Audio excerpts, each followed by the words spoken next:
جو روزگار ہو، بازار ہو، ان تمام جی چیزوں ارباز، کو تو بے حد شکریہ ادا کرنا چاہیں گے آپ کا تمام تر تفصیلی جانکاری کے لیے۔ ملک بھر میں کورونا سے اموات میں ایک بار پھر اضافہ دیکھا جا رہا ہے۔ گزشتہ 24 گھنٹوں میں کورونا سے 895 افراد ہلاک ہوئے ہیں۔ گزشتہ 24 گھنٹوں میں 41,506 نئے معاملے سامنے آئے، جبکہ 41,526 مریضوں کو اسپتال سے چھٹی دی گئی۔ ملک بھر میں زیادہ تر مقامات پر کورونا کی جو پابندیاں عائد تھیں ان کو اب دھیرے دھیرے ختم کیا جا رہا ہے، لیکن اس دوران لوگوں کی طرف سے بھی زبردست لاپرواہی دیکھنے کو مل رہی ہے۔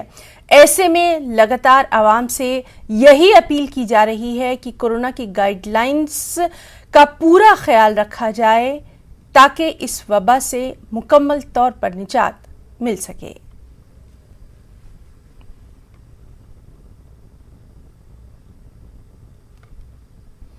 کورونا